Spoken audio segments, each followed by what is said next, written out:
Selamat siang pemirsa, kembali lagi bersama saya Tommy dan saya Divon dalam UBM News, edisi Kamis 14 Mei 2015. Kami akan menyampaikan serangkaian informasi terbaru dan menarik seputar Indonesia.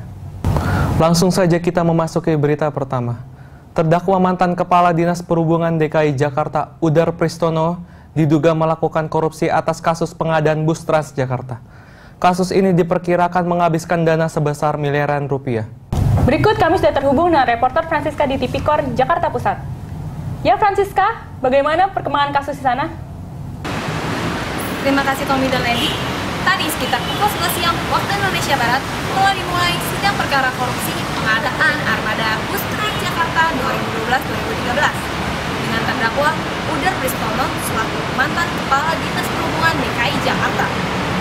Dalam sidang tersebut menghadirkan 4 orang saksi, yaitu Suratno Widodo sebagai tim pengendali teknis, Rudi Santari sebagai kepala tim teknis, Nur Syahbudi sebagai kasih sarana dan prasarana pengelolaan jalan DKI Jakarta, dan Andra Steman sebagai Kasubag Umum Dinas Perhubungan DKI Jakarta. Dalam sidang tersebut membahas tentang pengembalian honor yang telah diberikan kepada 4 orang saksi tersebut. Belum ada hasil yang dapat diputuskan oleh hakim dalam sidang tersebut. Namun, akan diadakan sidang lanjutan pada Rabu 20 Mei 2015 pukul 9 waktu Indonesia Barat. Dalam sidang tersebut akan dihadirkan beberapa orang saksi, diantaranya Bayi Haki, Mazril, Eko Haryanto, dan Gunawan. Demikian Tommy dan Lady, kembali ke studio. Terima kasih Francisca atas laporannya. Kasus ini memang sudah bergulir sejak tahun 2012. Hingga saat ini, hakim belum menentukan siapa dalang utama dari kasus ini. Kasus ini bermula saat Udar Pristono sebagai mantan Kepala Dinas Perhubungan DKI Jakarta diduga melakukan korupsi terhadap pengadaan bus Transjakarta. Untuk diketahui, penyidik sebelumnya menemukan adanya penggelembungan harga dalam pengadaan armada bus Transjakarta. Hal inilah yang membawa Udar Pristono dalam sidang korupsi pengadaan bus Transjakarta. Sidang kali ini menanyai 4 orang saksi dari pekerja tim teknis. Mengenai kasus ini, Udar Pristono sendiri melawan dan membela diri. Menurut tanggapan Udar Pristono mengenai pernyataan para saksi, sebenarnya para saksi sudah bekerja sesuai peran dan jabatannya masing-masing.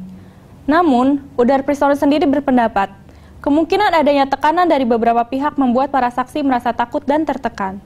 Sehingga, saksi memberikan pernyataan bahwa mereka tidak bekerja dan wajib mengembalikan honor yang diberikan. Sampai saat ini pemeriksaan masih terus dilakukan dan sidang lanjutan masih akan terus diadakan kembali. Pemirsa, sesaat lagi kami akan kembali dengan isu berita reshuffle kabinet di era pemerintahan Jokowi JK. Tetap di UBM News.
Kembali di UBM News. Sudah 7 bulan lamanya Jokowi menjabat sebagai Presiden Republik Indonesia. Menjadi pemimpin nomor 1 di negeri ini bukanlah hal yang mudah. Untuk itu, Jokowi dibantu oleh para menterinya untuk turut memajukan pemerintahan di Indonesia. Namun, apakah kinerja para menteri tersebut cukup maksimal untuk memberikan hasil yang terbaik dalam program kerja Jokowi JK? Lantas, mengapa muncul isu mengenai reshuffle Kabinet Jokowi? Berikut terhubung dengan Marcella di Studio 2. Pemerintahan di era Jokowi turut mengundang sejumlah pro dan kontra. Kabinet kerja yang diusung pada pemerintahan Jokowi dinilai belum maksimal sehingga memunculkan desakan untuk segera mereshuffle Kabinet kerja Jokowi. Lantas, apa pendapat pengamat politik mengenai isu reshuffle ini? Sudah hadir di studio kami seorang pengamat politik, Bapak Gilang Gusti. Selamat siang Bapak Gilang. Selamat siang. Bagaimana pendapat Anda mengenai isu reshuffle ini? Oke, tentang reshuffle saya kira ini isu yang wajar, tidak terjadi sekali ini saja, di banyak masa kepemimpinan itu pun lazim dilakukan. Misalnya di masa kepemimpinan Pak SBY beberapa kali reshuffle dilakukan karena dinilai diperlukan untuk meningkatkan kinerja pemerintah. Nah, ketika masa pemerintahan Jokowi ini urgensinya kemudian meningkat karena muncul sorotan-sorotan pada kinerja pemerintahan mereka. Kita tahu sendiri bahwa sejak awal Pak Jokowi dan Pak Yusuf Kala kemudian melabeli kabinetnya dengan nama Kabinet Kerja. Sehingga ketika sekarang masyarakat melihat bahwa mereka belum bekerja secara maksimal, maka dorongan untuk reshuffle itu muncul. Oke, itu wajar. Menurut Bapak sendiri kira-kira siapa saja menteri yang perlu diganti dan apa saja alasan Jokowi untuk mengganti mereka? Oke, saya kira tentang pilihan siapa yang harus diganti dan siapa harus mengganti, kita percaya bahwa itu semua hak prerogatif Presiden. Tapi kita bisa melihat ada berbagai bidang misalnya kurang menunjukkan kinerja maksimal. Kita lihat di bidang hukum misalnya, perselisihan antara dua penegak hukum tertinggi kita, Polri dan KPK, tentu bukan pemandangan yang baik bagi masyarakat melihat. Ya, betul. Oke, itu satu. Kedua, misalnya di sisi ekonomi, sisi yang sangat elementer, sisi yang sangat penting, ketidakmampuan pemerintah untuk menjaga nilai tukar rupiah terhadap mata uang asing, itu tentu menjadi catatan yang kurang baik. Belum lagi yang real yang kita alami adalah harga BBM yang fluktuatif, naik turun, sehingga membuat nilai barang, harga barang terus melambung, dan itu jelas nyata-nyata dirasakan oleh masyarakat kurang baik. Ya, kira-kira apa yang perlu dipertimbangkan oleh Jokowi untuk memilih seorang menteri? Oke, ada beberapa hal yang harus dipertimbangkan Pak Jokowi. Pertama, kita berharap Pak Jokowi bijak dalam mengakomodir kepentingan politik di sekitarnya. Kita tahu bahwa banyak kepentingan politik di sekitar yang ingin masuk dan menjadi menteri. Kemudian, tapi kemudian kita juga berharap bahwa Pak Jokowi mempunyai pilihan strategis terhadap menteri-menterinya.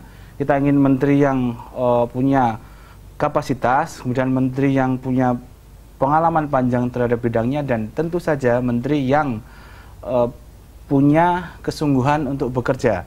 Nah, satu lagi yang harus dipertimbangkan misalnya adalah Pak Jokowi semoga tidak mengabaikan suara dari masyarakat. Kita tahu dalam proses menuju reshuffle misalnya akan muncul banyak sekali jajak pendapat untuk menunjukkan bahwa ada suara masyarakat di situ. Kemana masyarakat berharap, siapa saja. Nah, itu saya kira kita berharap itu tidak diabaikan oleh Pak Jokowi. Iya. Tentu saja kita berharap bahwa tindakan Jokowi ini adalah tindakan yang tepat, tentu saja untuk memenuhi kinerja pemerintahan dan memenuhi kesejahteraan masyarakat. Oke, saya kira memilih menteri yang bagus menjadi salah satu keputusan kunci. Untuk bergerak lebih baik, saya kira Jokowi membutuhkan orang-orang yang profesional, orang-orang yang sungguh-sungguh, dan orang-orang yang mampu menerjemahkan sebenarnya apa keinginan dari Pak Jokowi dan Pak Yusuf Kala. Selain mereka juga mampu melakukan eksekusi yang baik terhadap apa yang diinginkan oleh Pak Jokowi dan Pak Yusuf Kala. Mengenai isu reshuffle ini, kira-kira apa dampak terhadap kinerja para menteri? Oke. Sejak awal Presiden Jokowi menyatakan dia akan mengevaluasi menteri-menterinya selama bekerja dalam kurun waktu tertentu. Nah, beberapa hari yang lalu saya kira Presiden Jokowi memberikan terang-terangan, memberikan warning kepada menteri untuk bekerja lebih baik lagi. Nah, kita bisa lihat efeknya dalam beberapa hari terakhir ini pun banyak menteri yang kemudian muncul di media, muncul kelihatan bekerja. Nah, kita berharap kemunculan mereka ini tidak hanya sekedar mencitrakan bahwa dia bekerja, tapi sebenarnya merupakan cerminan bahwa dia benar-benar bekerja supaya memunculkan kinerja yang lebih baik, seperti itu. Ya, baik, terima kasih atas waktunya Pak Gilang. Dan pemirsa, jangan kemana-mana, tetap di UBM News.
Ya, kembali lagi di UBM News. Pemirsa, setiap orang pasti mendambakan tubuh yang sehat. Namun, padatnya aktivitas membuat kita kekurangan waktu untuk berolahraga. Bukan begitu, Tommy? Betul sekali, Lady. Tapi kini Anda tidak perlu khawatir, karena sudah ada muncul inovasi untuk tetap bisa berolahraga di sela-sela waktu luang Anda. Wah, praktis sekali ya, Tommy. Dan kini inovasi tersebut sudah masuk ke kota-kota besar termasuk Jakarta. Penasaran? Berikut liputannya. Bisa, rutinitas sehari-hari membuat kita tidak bisa berolahraga. Mungkin karena kita sibuk bekerja atau melakukan aktivitas yang menunda kita untuk berolahraga. Gym merupakan satu opsi Anda untuk bisa berolahraga. Kesehatan adalah harta paling berharga. Saat ini, banyak dari kita yang lalai dalam menjaga kesehatan. Salah satunya, dengan tidak berolahraga. Sebenarnya, banyak cara dalam berolahraga, salah satunya dengan gym. Gym pada umumnya adalah olahraga kebugaran yang melatih otot seluruh tubuh. Bagi Anda pecinta bentuk tubuh atau binaraga, gym merupakan olahraga yang tepat untuk Anda. Banyak program latihan yang harus dicoba agar memperindah bentuk tubuh Anda. Untuk Anda yang bermasalah dalam mengatasi berat badan, di gym, Anda dapat melakukan aktivitas berlari dan squat. Banyak sekali manfaat positif yang dapat Anda ambil dalam gym.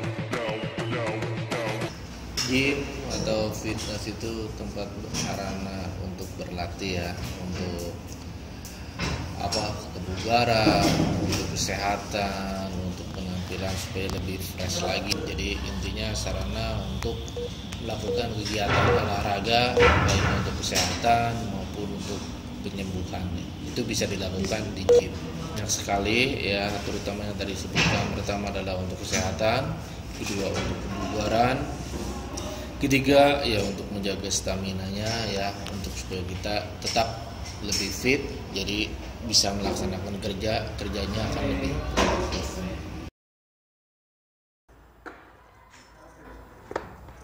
Gym bukan hanya kebaban saja, tapi gym berguna untuk terapi penyakit seperti diabetes, stroke, dan darah tinggi. Asalkan dilakukan secara teratur serta diimbangi secara yang cukup. Sugiono, Fasika, melaporkan. Setelah selesai berolahraga, satu hal yang sering dilakukan adalah makan. Betul sekali, Tommy. Karena setelah selesai kita berolahraga, tentu kita mengeluarkan banyak tenaga dan membutuhkan banyak asupan makanan. Berbicara soal makanan, salah satu reporter kami, Josephine, berhasil meliput makanan khas Kalimantan, yaitu nasi campur. Nasi campur yang berlokasi di daerah Kerendang, Jakarta Barat ini merupakan nasi campur yang terkenal karena kenikmatannya dan kekhasannya, yaitu harganya yang ekonomis. Daripada penasaran, langsung saja kita lihat liputannya. Pemirsa, apakah Anda pecinta kuliner? Jika ya, maka menikmati sajian kuliner khas Kalimantan dapat menjadi salah satu pilihan untuk mencicipi makanan di Nusantara. Salah satunya ada di sini.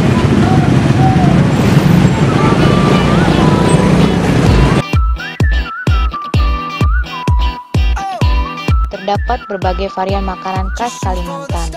Namun yang menjadi favorit di wilayah Rendang Raya ini adalah nasi campur.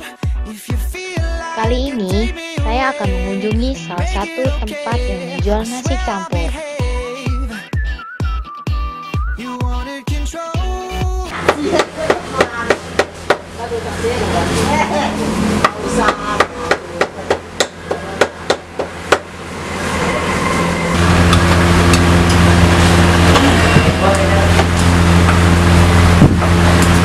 Untuk menikmati sepiring nasi campur Alfa ini, Anda tak perlu merogoh kocek mahal. Cukup dengan Rp27.000, Anda sudah dapat merasakan nikmatnya nasi campur. Soalnya di Alfanya enak ya rasanya, terus daging juga banyak, dan dagingnya tuh gak lembut banget, beda banget sama restoran di sini. Keunikan dari Alfa ini yang Anda tahu apa? Apa ya? Di sini tuh orangnya baik, pelayanannya juga ramah banget, dan juga beda banget sih sama yang lainnya. Pokoknya saya udah jatuh cinta banget sama Alfa ini.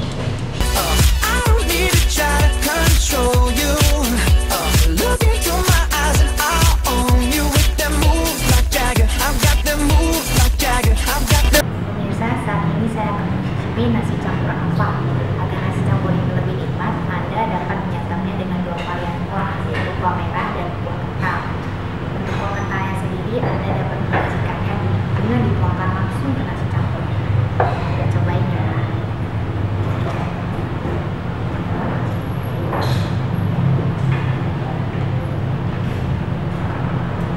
Kita cobain dagingnya juga.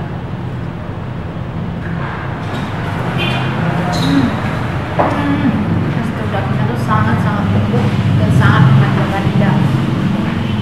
Dan rasanya juga sangat pas, ada asin, gurih, dan manis. Kalau usah ragu lagi, Anda harus datang dan mencicipi nasi campur legendaris ini. Josephine, Sugiono, melaporkan.